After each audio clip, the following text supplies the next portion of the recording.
በጣም የሚያስጨንቅ ነገር ነው። ዶክተር እኔ የ2 ወር ሲሆን ልብ ምት የለውም አሉኝ፣ የምን ችግር ነው ብላኛለች። እንግዲህ ይሄ ችግር ብዙ ጊዜ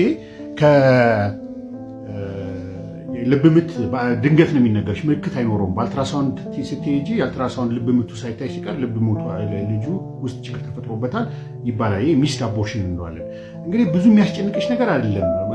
ተፈጥሮ ምንድን ነው? 9 ወር እርጉዝና ውስጥ የሚቆዩ ጽንሶች ጤነኛ የሆኑት ናቸው። በአብዛኛው ጊዜ እንግዲህ ሚስድ አቦርሽን ሆነው የሚገኙት የአፈጣጠር ችግር ያለባቸው ናቸው። በተለይ ደግሞ ክሮሞዞማል አብኖርማሊቲ እስከ 70% የሚደርሰው የአፈጣጠር ውቅሩ እንግዲህ ክሮሞዞም ከአንቺ የሚመጣ አለ፣ ከባልሽ የሚመጣ አለ። ስለዚህ እነዚህ ክሮሞዞም 23 ክሮሞዞሞች አሉ። እነዛ ክሮሞዞሞች ማች ማድረግ አለባቸው። ልክ እንደዚህ እንደዚህ ማች ማድረግ አላቸው 23ቱም ክሮሞዞም።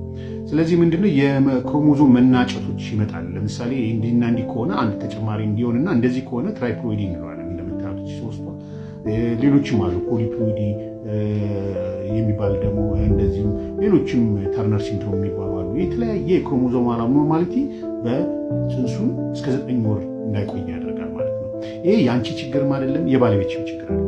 ጽንሱ ሲፈጠር ያለው የክሮሞዞም መዋቅር የውቅሩ ችግር ነው የሚሆነው። ስለዚህ የማርገዝ ችግር የለብሽም፣ ጥያቄ መልሷል። አንቺ ማርገዝ ችግር የለብሽም፣ ባለቤትሽ ማስረገዝ ችግር የለበትም። ስለዚህ አንዳንድ ቫይታሚኖችን ወስደሽ ሳይኮሎጂካሊ ተረጋግተሽ ትክክለኛ እርግዝና ሲመጣ ለመውለድ መሞከር ነው የሚመከረው።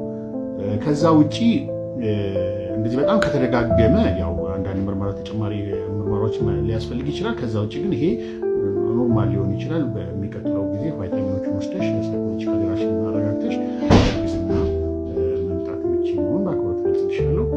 ለመታከም የምትፈልጉ ከስር ባለው አድራሻ እንዲሁም ፎሎ ያላደረጋችሁ ደግሞ የቤተሰብ አባል መሆን ትችላላችሁ።